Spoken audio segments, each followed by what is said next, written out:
почеток, што се случи воопшто со здравството, зашто го најдеш крахираше, дали пандемијата го опелодени слабото здравство, дали имахме слабо здравство или пак ништо не успеавме, зашто толку различни ставови се покажа.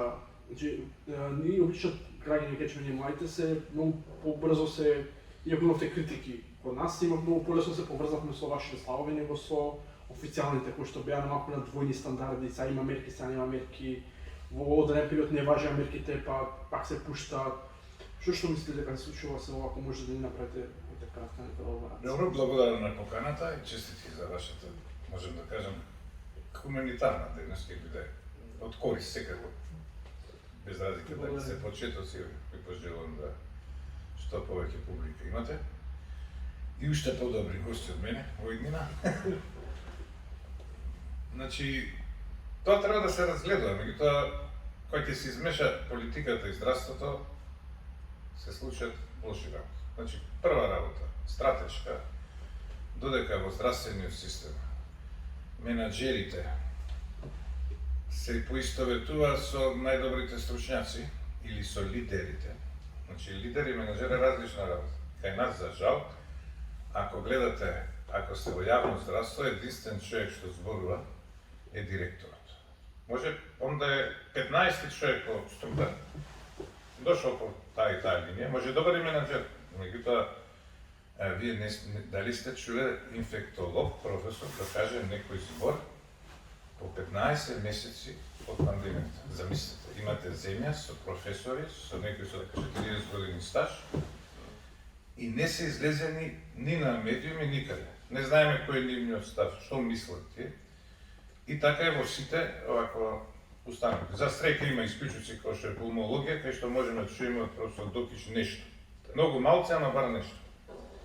Значи, кој ќе се, значи, во почеток, вие кој имате по партиски поставени директори и кога половина од комисијата за заразни болести е од нив и така натаму, очекувате дека ќе има грешки, односно дека ќе се пазарат со политиката, ќе има исти ставови, а тоа е погубно и тука се прават грешките. Да имаше стручна независна комисија која ќе кажува што треба од искусни и колеги и на клиниките да лекувањето го води оној што е најискусен, овој ние не знаеме, да речеме. Јас знам, меѓутоа јавноста не знае кој е човекот што е шеф на респираторни болести на инфективна клиника или кој се тие тој тим што работел од 40 години навака и тој треба да постави лекувањето во целата земја. Иако некои работи можем да ги сватам дека пред избори се смени и политиката од огромни рестриктивни мерки, па нагло пуштање, па потоа па никакви рестриктивни мерки, а стотици заради економски причини и така натаму. Па сега во пролетот закаснети мерки. И можем да ги објаснам дека тука е мешање на бизнисот, политиката и така натаму. Меѓутоа има мерки кои наистина немаат никаква врска со стручноста, за кои сум реагирал. Прва мерка како лабораторијски работник при пандемија, државата ја води и ја финансира целата борба, особено при пандемија, било при заразни болести. Не сме ни денар луѓето од джеб да платат, било да е тоа за терапија или за диагностика. Не сме да одат приватни болници, не сме да лекуваат болници во кои нема ниден инфектолог да лечите заразна болест со енормни пари. А основно што до ден денес уште се прави да PCR тестови прават приватни лаборатории. Ако имаш пари, можеш денеска да направиш, ако некога е гужва, ако има многу пациенти, ќе направиш по 7-8 дена, што е непотребно. Значи, зашто не го сеќам ова? Бидејќи се тоа ќе беше платено од страна на Европската комисија. Значи, тука е голем шамар, добивме, кога рекаме, вие нема да добиете пари, а они се фалја, ние сме штедели, сме потрошили 7 милиона, а сме имали 35. Тоа е еден голем минус, не објаснив дали е профит на приватните лаборатории. Мислам, јас работам во лабораторија, ние работиме PCR, цената од 1850 денара е сосема доволна да работите дури и со профит. Така да можеше негде јуни лани да кажат или ќе работите со фондот или нема да работите. Не смееме ние да им Да. кажеме или не знам што. И така натаму. Тој систем, инаку и мерките беа нелогични, мислам, во најмали кога вие немате сила за да заштитите економијата, да направите рестриктивни мерки, да затворите ресторани и други установи и така натаму, носите мерки на штета на народот. Носење на маска секаде. Мислам, кога нема врска, но отворено било каде. И најголемиот, од мој аспект, проблем е немање на протоколи. Значи, тоа нема објаснение ни политичко, ништо, зашто не се дадоа јавно објавени на Министерството за здравство протоколи за терапија дома, надолу. Иако клиниката за пулмологија направи таков протокол, релативно доцна, меѓутоа сепак постои. Зошто инфективната не го почитува тој протокол? Туку има некој друг кој никој не го видел.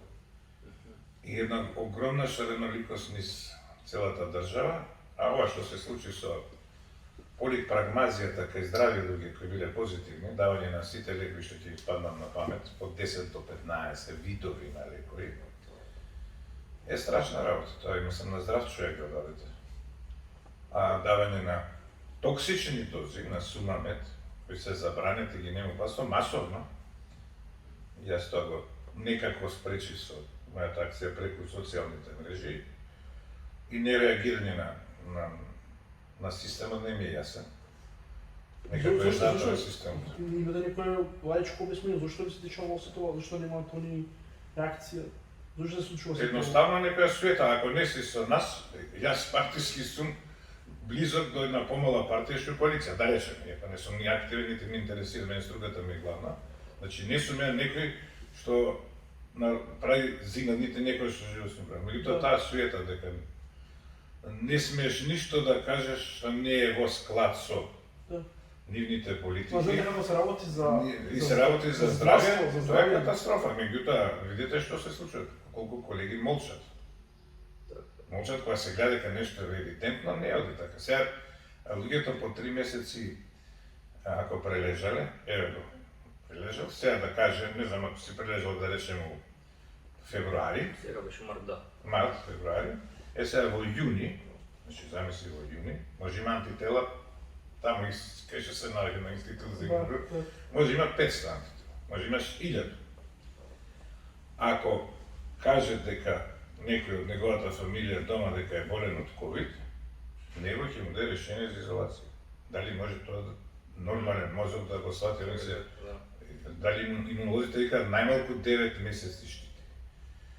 Нашето мислење не, ние за секој случај имаме случаите по 3 месеци ги ставаме изолација. Значи човек прележан со имунитет, кој работи да речеме во здравствена установа или на клучно место кај што ти треба, тој како злато човек, зашто нема да се разбие, нема да шири болест, ви го стават во изолација и добивате решение за изолација, за мене не појмливо. Така да тие работи јас не можам да ги објаснам, и тоа се срамни да се дадат само во еден месец 77.000 рецепти да се препишат за лек на 40.000 пациенти, а во тој месец немате ни толку нови случаи, ама значи на сите скоро, да тоа се објави, да се види колку државата губи, колку токсично дејство и да не се реагира, да се вика тоа единствено нека не се земаат на своја рака пациенти. Да кажем дека рецепти се препишани од доктори. Ви давам податоци дека специјалисти инфектолози го предлагаат това несовесно лекување. Од клиниката, дел од нив.